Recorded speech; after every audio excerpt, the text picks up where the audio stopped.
13절까지의 말씀 우리 같이 보겠습니다.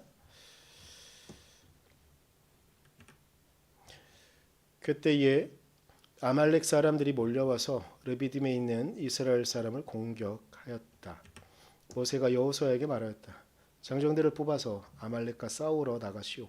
내일 내가 하나님의 지팡이를 손에 들고 산꼭대기에 서 있겠소. 여호수아는 모세가 그에게 말한 대로 아말렉과 싸우러 나가고 모세와 아론과 훌은 언덕 위로 올라갔다. 모세가 그의 팔을 들면 이스라엘이 더욱 우세하고 그가 팔을 내리면 아말렉이 더욱 우세하였다.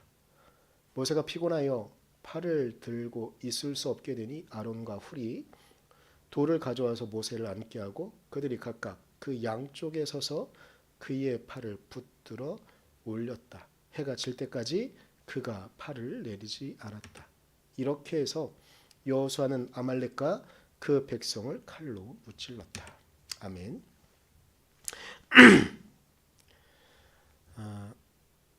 오늘의 주인공은 모세일까요? 여호수아일까요? 하나님일까?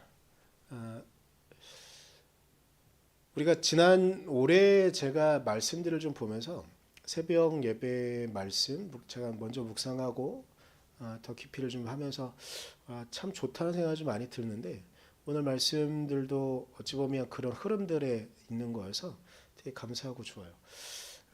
오늘의 어찌 보면 우리를 대변하고 있는 것 같은 주인공은 모세의 모습이에요. 모세에 대한 이야기를 좀 하려고 하는데 우리가 지난주에 모세에 대한 이름에 대한 이야기를 했었죠. 물에서 건지다, 물에서 건졌다. 우리를 건지시는 그 하나님의 은혜에 대한 말씀을 드렸었는데 그래서 물에서 건지신 모세를 하나님은 어떻게 사용하시느냐.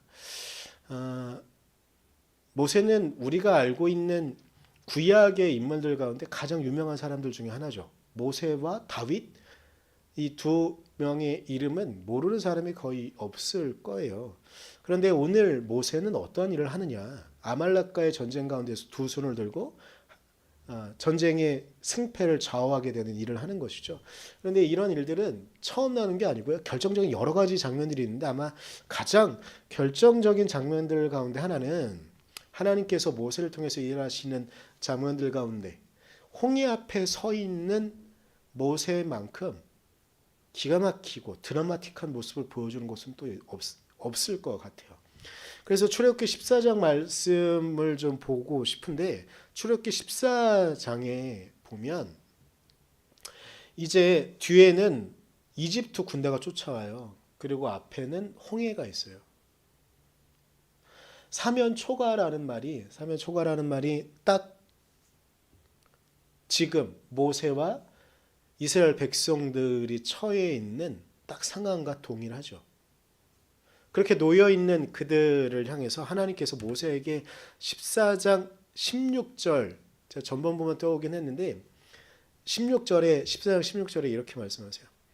너는 지팡이를 들고 바다 위로 너의 팔을 내밀어 바다가 갈라지게 하여라. 그 이후에 제가 여기 인용은 안 했는데 그러면 이스라엘 자손이 바다 한가운데로 마른 땅을 밟으며 지나갈 수 있을 것이라고 말씀하세요. 중요한 부분은 뭐냐면 하나님께서 홍해를 가르실 거예요. 근데 모세에게 명령하시는 거예요. 너가 지금 해야 되는 일이 있다. 그것은 무엇이냐면 너의 지팡이를 들어 바다를 가리켜라. 지팡이를 들어 가리켜라 라고 말씀하시는 거예요. 이 갈라지게 하는 주체는 누구냐면 하나님이시죠. 그렇죠? 우리의 하나님이 그 홍해를 갈라지게 하시는 거예요. 근데 하나님께서 명령하신 그냥 너가 아무것도 안 해도 내가 갈라지게 하겠어 라고 말씀하시는 게 아니라 너는 나의 명령을 따라야 된다. 명령이 뭐냐? 너의 지팡이를 들어 홍해에게 명하라 라고 말씀하시는 거예요. 이게 중요한 게 저 오늘 설교 제목이 하나님의 승리인데 하나님의 승리를 이루기 위해서는 우리가 무엇인가를 해야 되는 거예요. 그래서 하나님께서 모세에게 명하시는 거죠. 이 명령의 21절에 똑같이 14장 21절에요. 그래서 모세가 이제 하나님의 말씀을 따라 말해요. 모세가 바다 위로 팔을 내밀었다 라고 이렇게 보여주고 있어요. 하나님의 명령을 모세가 듣고 그러면서 우린 막 이렇게 하는 거죠. 정말 많은 기독교인들이 하는 게 있는데 하나님께 기적을 원해요. 하나님 이끌어 주세요라고 하고 기도도 열심히 하고 뭐 40일 금식 기도도 하고 막 며칠간 금식 기도도 하고 그리고 주변의 사람들에게 내가 기도 제목 있으니 이렇게 해달라고 막 열심히 기도하죠. 어찌 보면 모세에게 명령하시기 전에 이스라엘 백성들도 모세도 하나님께 그렇게 간절히 바랬을 거예요. 하나님 우리를 이곳에서 수몰시키려고 혹은 우리를 이집트 백성들, 이집트 군인들에게 짓밟히도록 우리를 여기에 내버려두신 것이니까 하나님 우리를 구원해 주십시오. 우리가 하는 것처럼 모세도 이스라엘 백성들도 그렇게 했을 거예요. 근데 중요한 게 있어요. 이 순간에 하나님께서 그 음성을 듣고 그 말씀을 들으시면서 우리의 간절한 기도를 들으시면서 하나님께서 말씀하시는 게 있어요. 너의 팔을 들어라. 너의 손을 내밀어라. 혹은 너가 누군가에게 무엇을 해야 된다. 너가 너희의 이 문제를 해결하기 위해서 무엇을 해야 된다라고 말씀하실 거예요. 근데 그때도 우리는 기도만 하고 있어요. 정말 수없이 많은 사람들이 하는 것이 무엇이냐면 그냥 거기서만 머물러 있는 거예요. 그런데 모세는 그러지 않습니다. 그리고 하나님은 분명히 말씀하셨어요. 너의 팔을 내밀어라. 하나님의 놀라운 기적을 이뤄내기 위해선 모세가 지팡이를 들어 팔을 뻗어야 되는 거예요. 이것이 없었다면 홍해는 갈라지지 않았을 거예요. 하나님께서 이 땅을 창조하시고요. 창세기 1장부터 우리는 계속 봐왔으니까 이제 기억을 좀 더듬어 보면 하나님께서 이 땅을 창조하셨어요. 근데 이 땅을 창조하실 때 인간을 창조하시면서 뭐 6일간의 창조 과정이 있잖아요. 빛과 어둠을 나누는 뭐 과정, 바다와 육지를 나누는 과정, 뭐 이런 과정들이 있는데 다 토부, 좋았다라고 말씀하셨는데 인간을 창조하신 6일째에 심히 좋았다라고 말씀하시잖아요. 그러면서 하나님께서 인간에게 당부하시고 부탁하신 것이 있어요. 이 땅을 다스려라 라고 하셨잖아요. 근데 이 과정을 보통은 우리는 이렇게 말을 해요. 하나님께서 하나님의 창조의 과정에 창조는 끝나지 않았어요. 창조는 완성을 향해 나아가는 거라고 우리는 그렇게 고백하는데 하나님은 우리를 그분의 창조의 과정에 우리를 초대하셨고 그 창조 과정에 우리가 들어갈 수 있도록 우리를 다스리라고 우리가 이 땅을 다스리라고 말씀하신 것은 뭐 이 땅을 지배하고 착취하고 그래서 지금 참 많이 어렵잖아요. 자연 환경이 점점점 그 뉴스나 이런 것들을 많이 보면서 아실 거예요. 우리가 인간이 정말 그 인간이라는 존재가 하나님께서 다스리라고 한 이 다스림을 우리 마음대로 해서 착취하고 막 자연 환경도 파괴하고 이러다 보니까 정말 수없이 많은 위기를 우리가 지금 겪고 있잖아요. 그런데 그건 차치하고 일단 하나님께서 우리를 당신의 창조의 과정에 초대하신 결정적인 증거 중에 하나는 여러 가지가 있겠지만 전체가 다 그렇다고 볼 수 있지만 또 하나 우리가 의미를 생각할 수 있는 부분이 있는데 뭐냐면 하나님께서는 동물을 창조하시거든요. 하나하나씩 만드세요. 근데 하나님께서 하신 게 있어요. 인간에게 명령하신 게 뭐냐면 그 동물의 이름을 인간이 짓게 하세요. 하나님께서 소를 창조하신 다음에 이건 소야라고 하시는 게 아니라 소를 창조하신 다음에 이렇게 또 앞에 놔요. 그러면 인간이 그 동물의 이름을 인간이 지어요. 그게 성경에 나와 있는 과정이에요. 그만큼 하나님은 우리를 당신께서 이 땅을 완성해 나가는 창조의 과정 가운데 우리를 초대하시고 우리를 이끄신 것이죠. 이게 모든 것은 기적이에요. 근데 여러분 우리는 이제 요 두 가지를 한번 생각해야 되는 게 있는데 하나님께서 놀라운 기적, 홍해를 가른 건 놀라운 기적이잖아요. 그런데 이 놀라운 기적은요. 하나님께서 이 땅을 창조하시는 과정 가운데 우리에게 약속하신 하나의 약속을 깨는 건데 무엇을 깨는 거냐면 창세기 8장 22절에요. 이런 말씀이 나와요. 이 노아의 홍수 이후에 노아에게 약속하시면서 말씀하신 건데 땅이 있는 한 뿌리는 때와 거두는 때 추위와 더위 여름과 겨울 낮과 밤이 그치지 아니할 것이다 라고 말씀하세요. 노아에게 약속하신 거예요. 근데 이게 왜냐? 이제 노아의 홍수는 이 땅이 완전히 다 뒤집어지고 전복되어지는 그런 기적이지만 또한 징벌이기도 하잖아요. 근데 인간은 불안한 부분이 있는 거예요. 우리가 봄, 여름, 가을, 겨울이 있으면 일정한 주기가 있고 특히 우리는 한민족이라 음력이 익숙하잖아요. 아 이젠 점점 음력도 좀 멀어지나 농사가 떨어지니까. 일단 저희 어머니는 24절기를 다 외우셨고 음력 날을 보면 신기한 게 있었는데 우리 어머니는 물때도 다 외우셨거든요.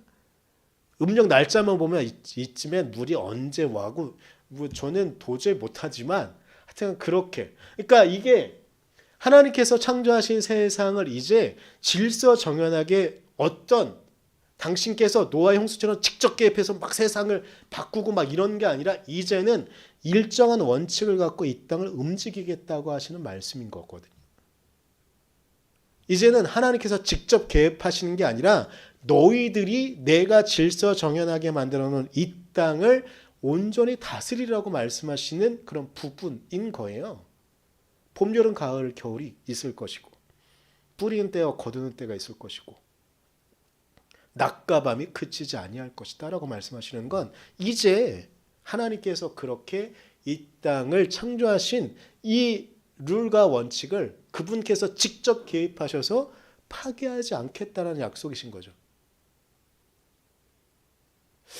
제가 요즘 고민들이 좀 많아서 그러니까 이런저런 생각들 신학적인 고민들 막 하다가 잘 찾지 못하고 어떻게 해야 되나 고민하는 부분들이 최근에 많이 해결되어지고 있거든요. 되게 신기하게 있는 게 그렇긴 한데 그 중에는 뭐냐면 인간에게는 인류 역사 보통 인류학자나 역사학자들이 말하는 것들이 있어요. 인류에겐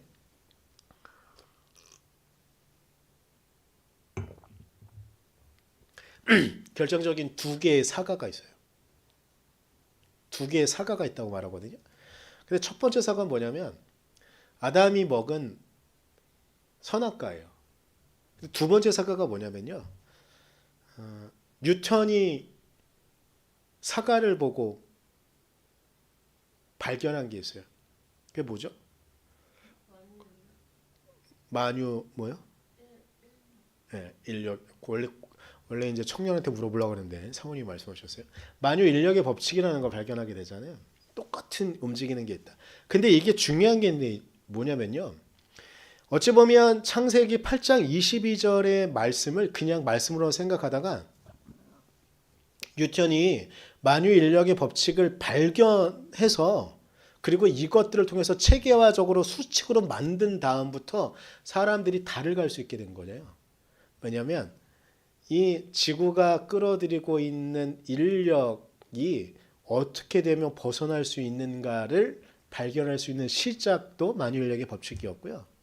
그리고 똑같은 그 이후에 뭐 발전하면서 피사의 사탑에서 큰 쇳덩이를 떨어뜨린 거 요만한 쇳덩이를 떨어뜨리는데 낙하 속도가 어떻게 해요? 똑같아졌다. 그 전까지는 이 생각을 못한 거예요. 그냥 현상으로만 어떻게 될까? 그 전까지는 사람들이 예측하지 못했어요. 그리고 이전까지 사람들은 봄, 여름, 가을, 겨울이 오긴 하지만 이것이 언젠가 또 깨지기도 하는데 그리고 인간은 끊임없이 놀라운 일들이 일어나는데 이것을 어떻게 해결할 수 있을까? 놀라운 일들이 있긴 하지만 때로는 재해가 되기도 하니까 이것들은 왜 일어나는가? 할 때 교회의 사고방식을 갖고 있던 사람들이니까 이건 다 하나님이 하는 거야. 그리고 하나님을 모르던 동양 같은 중국이나 이런 계열에서 동양이라고 한다면 그들은 이렇게 말하는 거죠. 신선이 있는데 신이 있는데 신이 뭔가 개입해서 이런 것들을 하는 거야. 예측하지 못했던 거예요. 그런데 이제 뉴턴의 사과를 통해서 이 땅에 하나의 기본적인 원칙이 있다는 걸 발견하게 돼요. 그리고 이건 우리가 연구하면 찾을 수 있게 된다는 걸 알게 되는 거죠. 근데 이 이야기가 성경에 있었던 거예요. 하나님께서는 그렇게 절대 그분께서 만들어 놓은 창조의 역사에 직접 개입하시지 않고 이것이 계속 돌아가도록 인간이 잘 그것들을 쓸 수 있도록. 그런데 여러분 오늘 본문은 창세기 8장 22절의 말씀에 위배돼요. 왜냐하면 바다가 갈라진다니. 물론 이걸 현대의 어떤 사람들은 달과 지구의 인력 때문에 이렇게 바다가 갈라지는 경우들이 있으니까 이렇게 생각을 하잖아요. 그런데 홍해는 그 정도 규모의 사이즈의 지역이 아니에요. 이거는 우리가 보통 뭐 이런 뭐 자유주의 신학이나 혹은 좀 더 과격한 신학에서는 이걸 뭐 이렇게 설명하려고 하면 뭐 얌스푼이 갈대 숲이니 이런 점점 더 어려워지니까 여기까지만 할게요. 그냥 얘긴 거라 좀만 얘기하면 원래 이제 홍해가 영어로 레드시잖아요.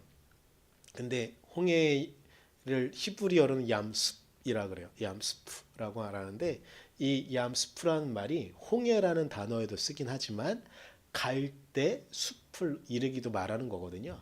그렇게 그래가지고 막 자유주의 신학자들은 좀 저는 거기에 동의하기는 어려운데 그분들은 이렇게 말해요. 그게 우리가 지금 알고 있는 홍해가 아니라 레드시가 아니라 그냥 갈대가 있는 이런 수풀이다라고 말을 해요. 근데 이게 이해가 안 되는 부분은 그렇게 본다면 그 정말 수없이 많은 정예병 이집트 군인들이 쫓아오잖아요. 이집트 군인들이 그 갈대숲에 다 묻히기에는 규모가 말이 안 돼요. 그러니까 요거는 하나님의 신비로 둬야 되는 거죠. 이게 문제가 그러면 생각해야 되는 게 있어요. 아니 그러면 하나님께서는 이제 그분께서 세우는 일정한 원칙들을 깨지 않고 이렇게 우리가 계속 가도록 바다가 갈라진다니. 그리고 바다가 갈라져서 물이 마르고 건너갈 수 있도록. 근데 그 위에 바로 군대들이 쫓아와서 거기에 수몰이 된다니? 이건 우리가 이해할 수 없는 기적이죠. 그죠? 근데 그 기적은 어떻게 일어나는 거냐? 하나님께서 우리에게 필요할 때가 있어요. 하나님의 놀라운 기적이 필요할 때가 있어요. 그때 하나님은 우리를 통해서 그 일들을 이루신다는 거예요.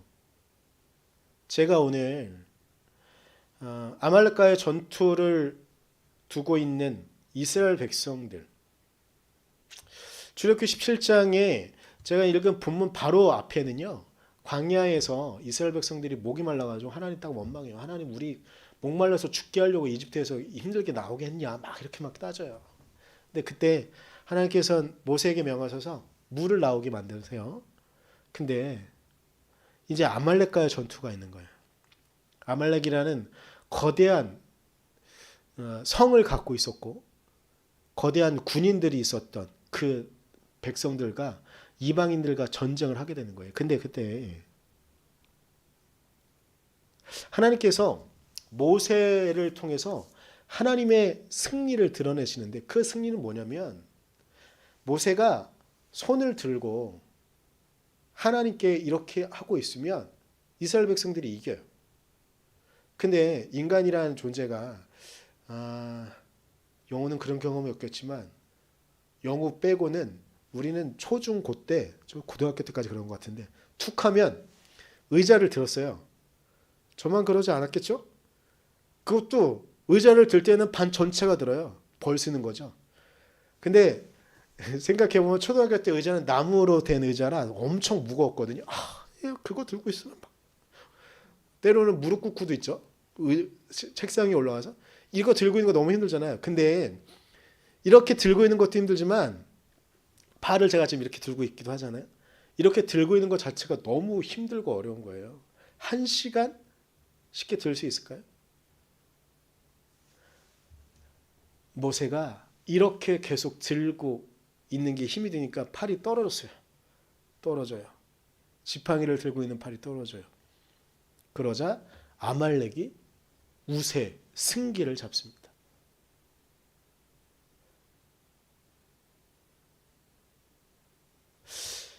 그런데 결국은 이스라엘 백성들은 승리합니다. 어떻게 하냐면 아론과 훌이 모세의 두 팔을 버텨주죠. 그리고 돌멩이 위에 모세가 앉도록 해줘요. 팔은 계속 들 수 있도록. 계속 옆에서 도와주는 거죠. 저는 오늘 본문에 아말렉과의 전투를 통해서 이스라엘 백성들이 경험한 건 분명히 하나님의 승리라고 믿습니다. 그런데 이 하나님의 승리는요, 모세가 팔을 들지 않았다면 하나님의 승리가 되지 않았을 거라고 저는 생각해요. 모세가 팔을 들었으므로 하나님은 승리할 수 있었던 거예요. 쿠시너라는 사람이 저 뒤에도 책에 있긴 있는데 왜 착한 사람에게 나쁜 일이라는 책에서 결론 부분에 이렇게 말하는 부분이 있는데 저는 이 문장이 너무 좋은데 이 단어가 너무 좋은데 누구에게나 나쁜 일이 일어날 수 있어요. 누구에게나 뭐 선한 사람이든 악한 사람이든 누구에게나 나쁜 일이 일어날 수 있는데 여러분 그 나쁜 일이 일어날 때요. 우리가 할 수 있는 게 있어요. 그게 뭐냐면 우리가 선택할 수 있어요. 그 나쁜 일이 일어났을 때 이 일을 통해서 우리가 하나님의 일을 드러낼 것인지 아니면 사탄이 하는 일을 드러낼 것인지 우리는 선택할 수 있어요. 우리가 나쁜 일이 일어났을 때 하나님의 편에 서는 것이 이것이라고 믿고 그리고 성경에서 말하고 있는 이 상황 가운데 우리가 할 수 있는 일이 무엇인지 찾게 되면 그 일을 할 때 우리가 기도하거나 그 사람을 위해서 도와주거나 우리가 모세가 손을 들어서 한 것처럼 우리의 손을 뻗어서 그 사람을 도와준다면 그 나쁜 일을 경험한 그 사람에게 사탄이 개입해서 나쁜 일이 일어날 수 있었지만 사탄이 승리하는 것이 아니라 하나님이 승리하도록 우리가 할 수 있는 거예요. 어떻게? 우리가 손을 뻗어서. 근데 이건 우리의 승리이기도 하지만 하나님의 승리이기도 한 거예요. 모세가 홍해를 갈라낸 것처럼 우리도 손을 뻗어 하나님의 명령을 우리가 행한다면 하나님은 우리를 통해서 하나님의 승리를 이루어내시는 거죠. 오늘 본문에 17절 11절에 이 상황을 이렇게 이야기해요. 모세가 그의 팔을 들면 이스라엘이 더욱 우세하고 그가 팔을 내리면 아말렉이 더욱 우세하였다. 여러분은 누가 우세하기를, 누가 승리하기를 원하십니까? 하나님을 모르는 아말렉입니까? 아니면 하나님의 백성이어야 된 이스라엘 백성들입니까? 저는 우리가 우리의 삶을 통해서 하나님의 승리가 우리 안에 드러났으면 좋겠습니다. 하나님의 승리이지만 동시에 우리의 승리가 되어지기를 우리가 팔을 뻗어 하나님의 일을 행할 수 있는 우리가 되어지기를. 그래서 하나님의 승리가 우리의 삶에 드러날 수 있기를 저는 간절히 소망합니다. 이 시간 우리 찬양할 텐데요. 이 찬양의 가사처럼 하나님의 사랑이 영원히 우리와 함께 할 수 있도록 우리가 십자가의 길을 포기하지 않고 그 길을 걸어간다면 그리고 순교자의 삶이 우리가 외면하고 버려둘 삶이 아니라 우리가 살아간다고 한다면 하나님께서 분명히 우리의 삶을 통해서 하나님의 승리를 이루실 줄 믿습니다. 우리 찬양 마음을 내서 같이 고백하겠습니다. 내 마음에 주를 향한 사랑이 나의 말엔 주가 주신 진리로 나의 눈에 주의 눈물채 오르소서.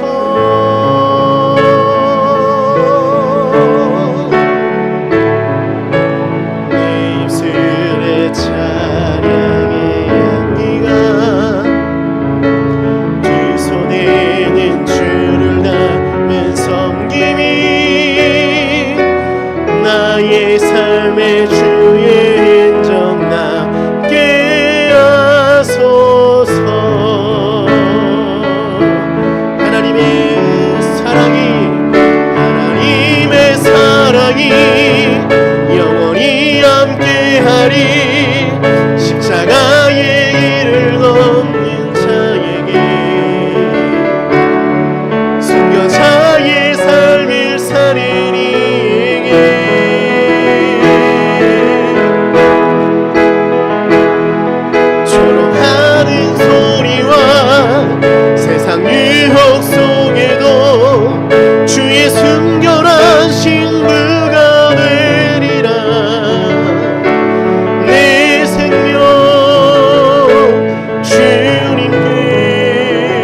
주님이 말씀하시는 그 길을 갈 수 있도록 십자가의 길을 가며 하나님의 승리를 우리의 삶에서 경험할 수 있도록 해주십시오.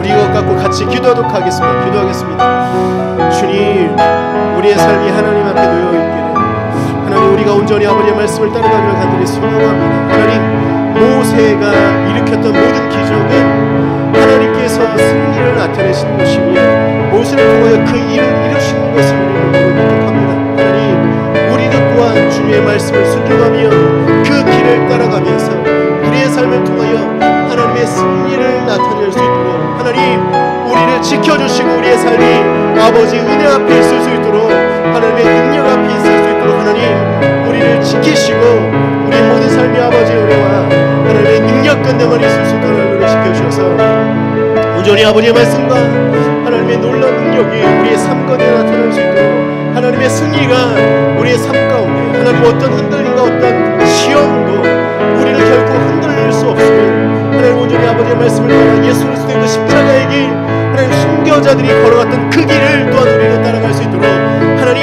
우리가 그렇게 살아가며 나아갈 때에 우리의 삶을 통하여 하나님께서 승리하시며 하나님의 승리가 곧 우리가 승리가 되어 올 수 있는 하나님 그 놀라운 길을 걸어갈 수 있도록 하나님, 우리의 팔을 뻗어 아버지의 말씀을 순종하며 하나님의 은혜를 증거할 수 있도록 하나님 우리를 사용하시고 우리를 이끌어 주시옵소서.